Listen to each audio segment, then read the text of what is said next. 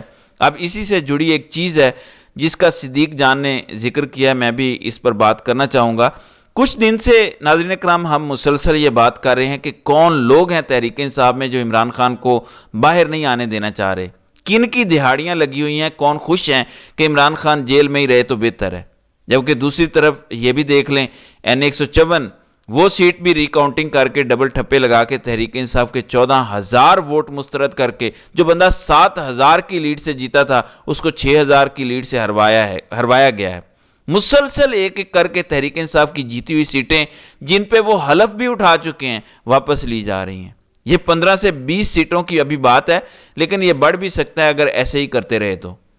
یہ تو ٹھپے لگا رہے ہیں مسلسل, یہ تو 20-20 ہزار ووٹ بھی آپ کے نکال دیں گے, ڈبل ٹھپے لگائیں گے, اور پھر آپ کو یہ اسمبلی میں مزید چھوٹا کرتے جائیں گے اور اپنی 2/3 اکثریت پوری کر لیں گے. آپ کو اندازہ ہے کہ اس کے بعد ناظرین کرام ہوگا کیا؟ وہ لوگ جو کہہ رہے ہیں مفاہمت, خاموشی, کسی کا نام نہیں لینا, کسی کو غلط طرح رب نہیں کرنا, ڈرے ہوئے ہیں, گھبرائے ہوئے ہیں, بیٹھے ہوئے ہیں, یہ سارے لوگ عمران خان سے غداری کر رہے ہیں. ابھی صدیق جان نے انکشاف کیا ہے کہ حامد خان مشورے دے رہے ہیں کہ قاضی صاحب پر زیادہ بات نہ کریں, زیادہ پریشر نہ ڈالیں, جبکہ عمران خان یہ کہہ رہے ہیں, اور شیر افضل مروت نے یہ بات بالکل ٹھیک کہی تھی باہر آ کے جب کہی تھی کہ ہم قاضی صاحب پہ عدم اعتماد کرتے ہیں. یقینی طور پہ یہ عمران خان نے انہیں کہا تھا, کیونکہ عمران خان کا یہ کہنا ہے کہ ابھی تک جو بھی تحریک انصاف کے ساتھ ہوا ہے وہ قاضی صاحب کی مرضی سے ہوا ہے, قاضی صاحب کی وجہ سے ہوا ہے. دیکھیں ملٹری اسٹیبلشمنٹ ہو یا چند افراد ہوں, وہ کچھ بھی کرنے کی کوشش کریں تو وہ عدالت تو نہیں ہے, کام تو وہ عدالت سے کروا رہے ہیں, ڈنڈا لے کے بے شک وہ کھڑے ہیں, کر کون رہا ہے؟ قاضی صاحب. بلے کا نشان کس نے لیا؟ قاضی صاحب نے. یہ جو مخصوص نشستوں کا معاملہ پھنسا ہوا ہے بلے کا نشان لینے کی وجہ سے, اس کا کون ذمہ دار ہے؟ قاضی صاحب. ROs کے انڈر الیکشن کس نے کروائے؟ قاضی صاحب نے. کیونکہ پبلک سرونٹ کو لگا دیا عدلیہ کی بجائے, تو سارے کام قاضی صاحب نے کیے ہیں. جب پشاور ہائی کورٹ نے فیصلہ دیا کہ آپ ایسے ہی بار بار کسی کو گرفتار نہیں کر سکتے, تو سردار طارق جو قاضی صاحب کے بالکل رائٹ ہینڈ مین تھے, انہوں نے فیصلہ دیا کہ نہیں, ہم نہیں ایسے روک سکتے گرفتار کرنے سے, پولیس جس کو چاہے گرفتار کر سکتی ہے. تو ہر جگہ پہ اس طرح کے فیصلے آئے. پشاور ہائی کورٹ کے فیصلے رد کیے گئے, لاہور ہائی کورٹ کے رد کیے گئے. جب قاضی صاحب اوپر بیٹھے ہوئے ہیں اور قاضی صاحب خود کمپرومائزڈ ہیں, خود لیٹے ہوئے ہیں, تو ظاہر ہے کہ نیچے تک عدلیہ میں ایک میسج آتا ہے. میں آپ کو آج یقین دلاتا ہوں, ایک تگڑا جج اوپر آ کے بیٹھ جائے اور وہ کہے کہ نہیں مانتا آپ کی بات, نیچے تک جوڈیشری میں طاقت آ جائے گی اور وہ تگڑے فیصلے کرنا شروع ہو جائیں گے. مسئلہ اب یہ ہے کہ نیچے سے کوئی تگڑا فیصلہ دے, اوپر سے آپ کی ہائی کورٹ یا سپریم کورٹ وہ اوور ٹرن کر دے, تو جج کی زندگی بھی خطرے میں, اس کی فیملی بھی خطرے میں, اس کی بیوی بھی خطرے میں, اس کی ماں بھی خطرے میں, بچے بھی خطرے میں. وہ کیوں اتنا بڑا رسک لے گا جب آپ نے اس کا فیصلہ بھی قائم نہیں رکھنا؟ اس لیے کوئی جج رسک نہیں لے رہا. جس وقت اوپر کوئی تگڑا جج آ کے بیٹھے, ایک دم آپ دیکھیں گے, میں آپ کو یقین دلاتا ہوں کہ اگر عامر فاروق سپریم کورٹ چلا جائے اور محسن اختر کیانی ہائی کورٹ کے چیف جسٹس بن جائیں, مجھے یقین ہے, ظاہر ہے میں غلط بھی ہو سکتا ہوں, میری بات یہ غلط بھی ہو سکتی ہے, ہمیشہ ہمیں انسانوں کا نہیں پتہ, لیکن اگر اسلام آباد ہائی کورٹ تگڑی ہو جائے اور اس کے نیچے عدالتیں تگڑی ہو جائیں, یہ میں آپ کو یقین سے کہتا ہوں, اتنا فرق پڑتا ہے کہ آپ کے اوپر جو آپ کا چیف جسٹس بیٹھا ہے وہ تگڑا ہے یا وہ کمپرومائزڈ ہے. عامر فاروق صاحب تو کمپرومائزڈ ہیں. ناظرین کرام, دوسری جانب یورپی یونین نے ہمارے الیکشن پر رپورٹ بنا لی ہے, لیکن یہ رپورٹ انہوں نے گورنمنٹ آف پاکستان کو دی ہے, اور جب تک گورنمنٹ آف پاکستان کی مرضی نہیں ہوگی یہ رپورٹ پبلک نہیں کی جائے گی.